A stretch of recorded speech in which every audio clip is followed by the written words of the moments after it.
अस्सलामुअलैकुम my YouTube family, कैसे हैं सब भी। आई होप सब खैरियत से रहेंगे। अल्हम्दुलिल्लाह मैं भी खैरियत से हूँ। अल्लाह ताला तुमना मंजे और हमारे तमाम फैमिलीज़ को खुश और आबाद रखेंगे और आने वाले तमाम गम परेशानी और बुरे वक्त से दूर रखेंगे। आमीन सुम्मा आमीन। तो after a long break welcome back again with a new vlog. Actually break जो था वो जो है लाज़मी था। हालत ही जैसी थी, मतलब रिसेंटली डिलीवरी हुई मेरी, तो 7 to 8 डेज़ जो है ब्लॉगिंग स्टॉप करी थी, अच्छे से रेस्ट करी अल्हम्दुलिल्लाह। और मेरे ये जो इतने दिन से यूट्यूब में मैं रोना रोती थी, मेरी हालत, मेरी तबीयत कर को खैर खैर से वो वक्त भी आ गया अल्हम्दुलिल्लाह से मेरी डिलीवरी भी होगी और जो मुश्किल वक्त था वो भी ख़त्म होगा और अल्हम्दुलिल्लाह मेरे न्यूबॉर्न बेबी जो है मेरे साथ है। अच्छा, तो ये मेरी डिलीवरी के दिन का क्लिप, ये शाम में अराउंड 5:30 बस विंडो क्लोज़ करने गई थी, तो वो वक्त में ये देख को मैं अफ़सोस करती थी। पुराना क्लिप ये एक्चुअली, सामने के घर में एक छोटा बेबी है 4 to 5 मंथ का, तो उनके दादी दादी बेबी को देखो इवनिंग के टाइम में बाहर बिठा को झूला दे रही हूँ, तो ये देखो थोड़ा दिल उदास हुआ। लाइक मेरे बेबी को, मतलब इब्राहिम को कौन भी नहीं ना ऐसा खिलाने वाले उठाने वाले कर को। खैर चलो, ये देखी थोड़ा अफसोस हुआ, बेजार हुआ दिल उदास हुआ। फिर उसके बाद जो है विंडो क्लोज़ कर दिया और इब्राहिम के साथ खेलती थी। हालांकि इतने जो है दिन से हॉस्पिटल्स की विज़िट वगैरह सब प्रेगनेंसी की वजह से थे, सो प्रेगनेंसी में थोड़ा बहुत इश्यूज़ थे, कॉम्प्लिकेशंस बोल सकते हैं, ये सब था। तो रेगुलर चेकअप भी था, तो ये वजह थी मेरे हॉस्पिटल्स के विज़िट की। खैर मैं ये इससे पहले नहीं बोली, ये नेक्स्ट ब्लॉग में डिस्कस करती हूँ। फिर जो है रेस्ट करती थी इब्राहिम मेरे पास खेलते थे। अराउंड 6 o'clock मुझे पेन स्टार्ट हुए। हालांकि मेरा ड्यू डेट जो है और भी थोड़ा लेट है। पेन स्टार्ट हुए तो खैर ये ट्रू लेबर पेन नहीं रहेगा, फॉल्स लेबर पेन रहेगा अगर को बहुत वेट करी। अराउंड 8:30 हो गए। फिर हस्बैंड भी थोड़ा गुस्सा करे, रात के टाइम में पेन ज़्यादा हो रहा है, चलो हॉस्पिटल को चेकअप करा लियो कर को। नियर बाय गवर्नमेंट हॉस्पिटल में गए, रात में नर्सेस रहती हैं, डॉक्टर्स नहीं रहते, तो वहाँ मेरा चेकअप नहीं हुआ, बस एनएसटी हुआ। फिर उसके बाद एक और लेडी डॉक्टर हमारे हिंद, तो उनके पास गए। वो भी डाउट था, उन्होंने रहती नहीं कर को। खैर से उन्होंने थे तो उन्होंने चेकअप करे, कॉन्ट्रैक्शंस वगैरह स्टार्ट हो गए थे। तो मैं उनके पास फिर भी पूछती थी रात में इब्राहिम को लेकर, क्या अभी तैयारी नहीं हुई हॉस्पिटल डिलीवरी के वास्ते, कैसा चले जाना अगर को। उनके पास मैं पूछ रही थी मॉर्निंग जा सकते हैं क्या मैं कर को।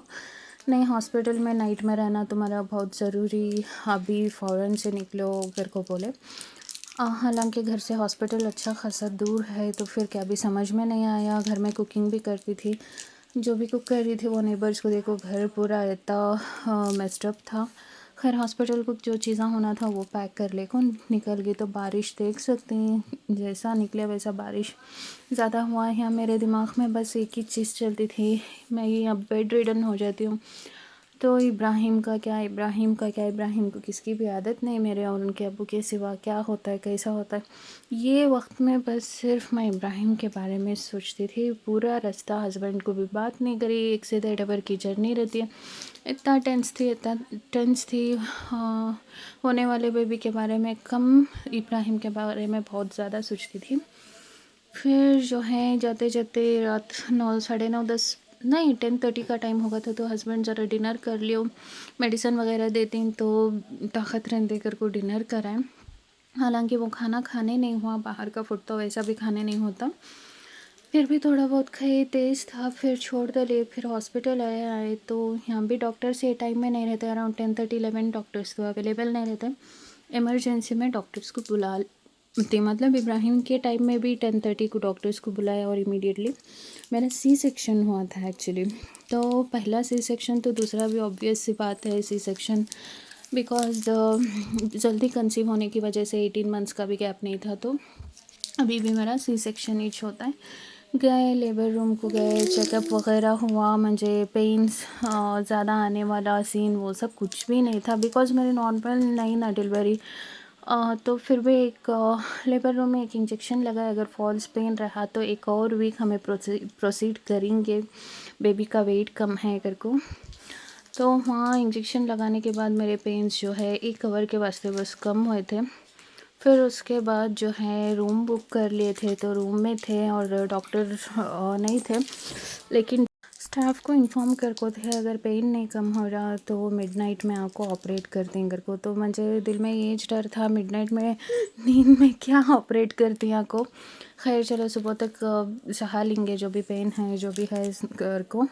फिर अगर मिडनाइट में नहीं हुआ तो अर्ली मॉर्निंग 6 o'clock मेरा ऑपरेशन हो जाता है कर को बोले थे। और भूखे भी रहना कर को मामूली 8 hours का जो रहता है खाना पानी सब बंद करे थे। अल्हम्दुलिल्लाह खैर से मॉर्निंग 8 बजे 7 लाजे में जो है मेरा ऑपरेशन हुआ। खैर से बेबी जो है हुआ। फिर मेरी हालत इतनी ख़राब थी, जब भी मैं ओटी को जाती हूँ बहुत ज़्यादा डर जाती हूँ। तो मेरा जो है ब्रीदिंग इशू शुरू हुआ, तो ऑक्सीजन के साथ मुझे मेरा ऑपरेट करना पड़ा। खैर से ऑपरेशन हुआ। फिर जो है मुझे आईसीयू में शिफ्ट करे, बेबी को 1 आवर 1.5 आवर हीटर वगैरह में रखो बेबी को। उनके अम्मी मतलब अब्बू और जो भी नानी थे उनके हाथ में दे डले। खैर बेबी तो रूम में आराम से था, लेकिन मैं आईसीयू में थी। मेरा एक दिन आईसीयू में रहना ज़रूरी था, पूरा एक दिन नहीं, अराउंड 4:30 तक तो मैं आईसीयू में थी। ऑब्जर्वेशन में रखे थे, वॉमिट्स वगैरह होती हैं क्या कर को। तो यहाँ इब्राहिम सॉरी मुझे अब तक इब्राहिम के अब्बू बोल बोल को आदत हो गई है। तो अब इब्राहिम के साथ एक और बेबी है, तो खैर अब क्या बोल सकते हैं। अच्छा तो यहाँ हस्बैंड बेबी के कान में अजान दे रही हैं और नाम डिसाइड जो हुआ था वो नाम रखे। और यहाँ फ़र्स्ट टाइम जो है बेबी को दिखाने आईसीयू को बुला ले गए थे। तो यहाँ मैं मुझे कितनी नींद आई तो भी एनेस्थीसिया का असर रहा तो भी मैं नींद नहीं कर रही, बिकॉज मुझे बेबी को दिखा को नहीं थे तो वेट करती थी। बाद बेबी को ला को दिखाया। अब अराउंड 4:30 का टाइम हो रहा है, मुझे और आईसीयू से जो है रूम को शिफ्ट कर रही। तो यहाँ कपड़े की ज़रूरत थी तो वो लाए थे हस्बैंड। फिर क्या, जब तक आईसीयू में थी दवाई का असर था तब तक मेरे पेन्स कम थे। और रूम को शिफ्ट करने के बाद भी ड्रिप्स वगैरह चलते थे, लेकिन उतना हालत जो है कंट्रोल में नहीं थी, बार बार पेन्स होना लाजमी है। ऑपरेशन हुआ है तो होता है ना। फिर यहाँ मेरी तबीयत डाउन होती थी, 3 से 4 दिन तक मेरी तबीयत नहीं संभली थी। अल्हम्दुलिल्लाह अब सही हूँ, स्वेलिंग वगैरह है। नीडल्स प्रिक कर रही हूँ तो वेन नहीं मिल रही उनको, तो 4 से 5 बार प्रिक कर डाली ओटी को जाने के पहले भी। देख सकती हैं हाथ में सब स्वेलिंग हो रहा है।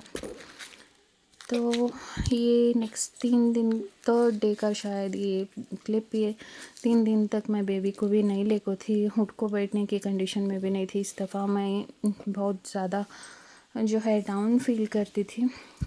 और यहाँ बेबी को उनके अब्बू सिरप वगैरह कुछ दे रही, आई थिंक सो। तो यहाँ फिर से सेम प्रॉब्लम, इब्राहिम साइलेंट हो गई, उनके अब्बू के पास ज़्यादा रह रही। बेबी आने से इब्राहिम थोड़ा इनसिक्योर हो गई। और खैर चलो जो भी है आज के वास्ते बस इतना है। जो भी दूसरे क्लिप्स हैं नेक्स्ट ब्लॉग में अपलोड करती हूँ। अब ज़्यादा मैं जो है वॉइस ओवर कर नहीं सक रही, हेडेक हो रहा है। जो भी मेरे ब्लॉग्स वॉच कर रही हैं प्लीज़ लाइक करो, शेयर करो, कमेंट करो और सब्सक्राइब करना बिल्कुल भी भूलो ना को। बेल नोटिफिकेशन भी ऑन कर लियो ताकि आने वाले हर वीडियो का अपडेट मिलेंगे दूसरे ब्लॉग में। और जो है इसके साथ एक और दुआ है, अल्लाह पाक जो है जो भी बे औलाद बहनें हैं उनको नेक सालेहा सेहतमंद वाली लंबी ज़िंदगी वाली औलाद अता करें दे, आमीन सुम्मा आमीन। आज तो एक्साइटमेंट इतनी है, इतने दिन के बाद ब्लॉग अपलोड कर रही हूँ तो तुम्हें मेरी वॉइस से पहचान सकती। तो बेबी होने की एक्साइटमेंट और दूसरी इतनी लॉन्ग टाइम बाद ब्लॉग अपलोड करने की। बाय, अल्लाह हाफिज़।